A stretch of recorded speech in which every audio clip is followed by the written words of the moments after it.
Hello guys, and welcome to this quick tutorial on how to prepare your SD card in Mac for your Raspberry Pi. I didn't know how many people are using Macs to do this, so it's a little bit more complex than it is in Windows, maybe because there's some software out there for Windows, so I thought I'd just show this quick preparation guide and we'll go from there. Right guys, let's first off, what we need to do is download the version of software that you want to use for the Raspberry Pi. This is the download page for the official downloads, www.raspberrypi.org/downloads. Got a few choices here. You've got Debian Squeeze, Arch Linux, ARM and Qt Pi. I'm going to go with Debian. I have got Arch Linux as well on another card, but I'll show you Debian first and we'll go from there. So first off, just download the image you want, and from wherever you want, torrent or the zip, the direct download, that's fine. So let's just get rid of that. And in here, let's just show you what I've got. Here you go, you've got the Arch Linux version there, and you've got the Debian here. So what we need to do is we need to get this image here onto our SD card. So the first thing I'm going to do is I'm going to prepare my SD card.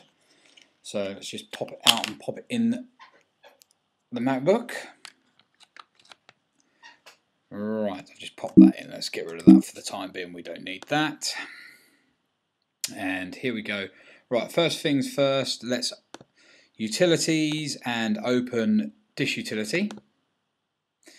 Now we're just going to erase this card quickly.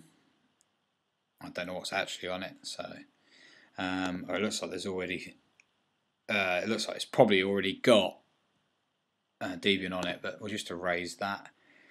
We'll erase it as exFAT and just leave it untitled for now. Just erase that disk. I don't suppose it really matters what you call the disk. It will auto partition it for you anyway. So right, that disk is now prepared. Now the next thing I need you to do is just to right click and eject the disk. Now what we're going to do now is we need to check what disk your SD card is on your MacBook or on your iMac or wherever it is.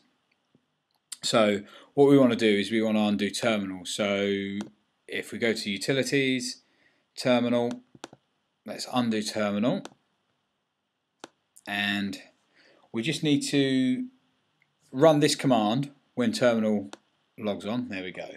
Just need to run this command quickly, which is just a simple df space -h, and then you've got a list of the available disks. Now currently I have just disk 0. Now when I do this at home, I know what my disk's going to be effectively, because I know how many disks I'm running. But I'm just going to, as that card's already ejected, I'm just going to pull the card out and then push it back in again. And what that's going to do is it should remount the card, which it has. And now I just want you to run this command again. So df -h, and that'll tell us exactly what disk the card is. Now if you have a look here, you can see this has been added. So dev disk 2 S1, disk being the disk, S1 being the partition. So before I didn't have that disk, so I know that's my disk.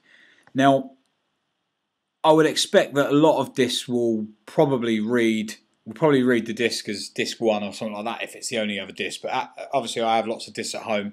I'm not at home currently, so it's showing it as disk 2, whereas normally it would probably show it as disk 1. So now we've done that, we know exactly what our disk is. So the next thing we really need to do is unmount this disk. We don't want to eject it, we just want to unmount it. So we're going to use diskutil, so diskutil unmount, make sure I spell it correctly, /dev/ the disk that is showing for your card. So mine is disk 2 S1. That should now unmount that card for me. It's unmounted. It's not ejected, it's just unmounted it. Now what we need to do is actually copy the image from our downloads folder onto the card. But what we need to do first is we actually need to mount it onto the card, not the partition. Now, as I said before, with this here, if I highlight this for you, disk 2 is the disk itself. Alright? What we need to do is we need to mount that. We don't want this bit here. So we need to forget about the S1, forget about the partition, and then we need to add an R in front of the disk. That will determine that it's the disk that we're trying to mount this image to, and nothing else. So what I'm going to do is I'm just going to copy and paste this because it was already pre-prepared.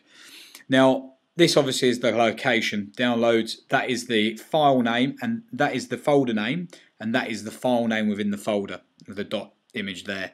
And then obviously I want to mount it onto disk 2. So where I said that we're taking off that S1, we're going to add an R in front, and you'll have to do the same thing for yours once you've worked out what disk it is. Also, your location obviously is going to be wherever you've located. If you've done as I've done, downloaded and extracted the zip file into your downloads, you're going to have exactly this setup if you're going to run Debian. It will be exactly the same. What I will do is I'll just stick this detail in the description so you can tell.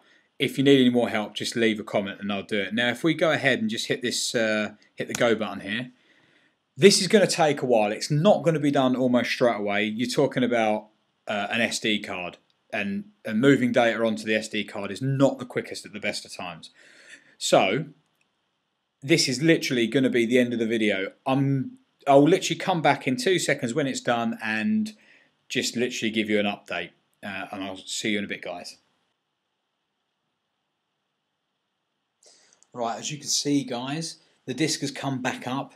It's written all the data to the card. If we just double click on the card now, you're going to see all the data. Alright, that will now work in your Raspberry Pi, and if you don't know where to go from there, then leave a comment and I will by all means produce another video just doing a setup. I'm sure I can show you the full setup, and we'll go from there. But that is essentially how to use your Mac to set up your SD card for your Raspberry Pi. So guys, if you like the video, give it a like, subscribe. This channel will be doing a few giveaways at some point. I've got a review for the Samsung Galaxy S3 coming up now. I've given it a week and a half or whatever. I'll be doing a review on that, and I have got a giveaway relating to that. I've also got a giveaway relating to the iPad. So guys, get subscribing. If you like the video, give it a like. Guys, I'll see you all again soon. Thanks for watching. Bye bye.